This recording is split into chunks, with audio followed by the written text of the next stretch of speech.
चलिए देखते हैं कर्ज़े से निकलने का समाधान क्या है। कर्ज़ा एक तो वो जो हम मार्केट से पैसे उठा ले रहे हैं, हमारा लॉस पे लॉस हो रहा है, ब्याज का ब्याज बढ़ते जा रहा है। तो ये सब जो नुकसान वगैरह है, जो मेनली जो डेप्थ होता है, मनी रिलेटेड डेप्थ, उसे हम किसे देखते हैं? छठे भाव से देखते हैं। छठे भाव से हम और क्या देखते हैं? छठे भाव से हम देखते हैं जॉब, हमारा डिज़ीज़, जो भी हमारे बॉडी में डिज़ीज़ हो रहे हैं, हमारे day to day life, okay, competitive exams, depth, सेवा, ये सब हम छठे भाव से देखते हैं। अगर छठे भाव के स्वामी की या फिर छठे भाव में बैठे हुए कोई भी ग्रह की दशा अंतर्दशा शुरू हो गई है, तो फिर जाहिर सी बात है वो अपना रिज़ल्ट देना शुरू कर देगा। और अगर प्लैनेट अफ्लिक्टेड है, अगर वो प्लैनेट छठे भाव में जाकर उच्च का नहीं है, और अगर उच्च का भी है और आप उससे रिलेटेड कार्य नहीं कर रहे हैं, तभी वो देखिए प्लैनेट जो है वो तो अपना रिज़ल्ट देगा ही, और जिस हाउस में बैठा है उस हाउस की एनर्जी का भी रिज़ल्ट देगा वो। तो इसका सबसे बेस्ट रेमेडी ये होता है कि अगर आप जॉब में नहीं है, अगर आप किसी कॉम्पिटिटिव एग्ज़ाम में नहीं है, क्योंकि जो छठे भाव की एनर्जी है वो कहीं ना कहीं तो यूटिलाइज़ होगी, तो ऐसे केस में क्या होता है कि वो आपको डिज़ीज़ भी दे सकता है, आपको डेप्थ भी दे सकता है। या फिर सेकंड हाउस में कोई प्लैनेट बैठा हुआ है और जो छठे भाव में आकर के नीच का हो जा रहा है, जो एफ्लिक्टेड हो जा रहा है, तो ऐसे केस में भी जो छठे भाव का रिज़ल्ट है वो हमें मिलने लगता है। तो हमें करना क्या है? सिंपल है, हमें सिक्स्थ हाउस के कर्मा से जुड़ जाना है।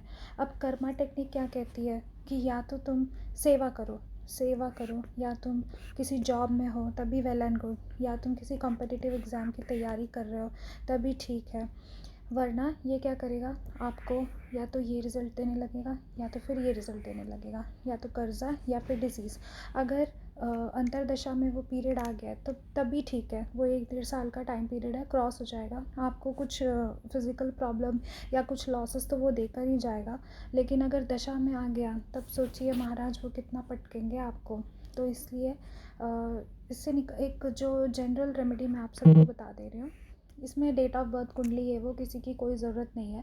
अगर आपको नहीं भी जानकारी है अपने डेट ऑफ बर्थ की तभी आप ये कर सकते हैं। अगर आप कर्ज़े में हैं तो सीधा जाइए, लंगर में जाइए, भंडारे में जाइए, कहीं भी जहाँ पे लोगों की सेवा आप कर सकते हैं वहाँ जाइए। वहाँ पे सीढ़ियाँ धोने का काम, साफ़ सफाई, लोगों को खाना परोसना, खाना बनाना, जूते उठाना, लोगों की मदद करना। सेवा, सहायता और दान में फ़र्क होता है।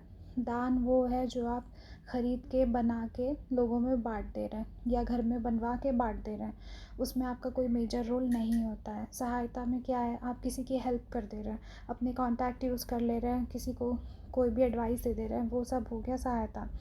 लेकिन जो सेवा होता है उसमें बाकायदा आपकी टाइम, आपकी फ़िज़िकल एनर्जी प्रॉपर खर्च होती है, तब जाके ये सिक्स्थ हाउस की एनर्जी यूटिलाइज़ होगी। तो इसीलिए यहाँ पे सेवा रेमेडी ही करनी पड़ेगी आपको।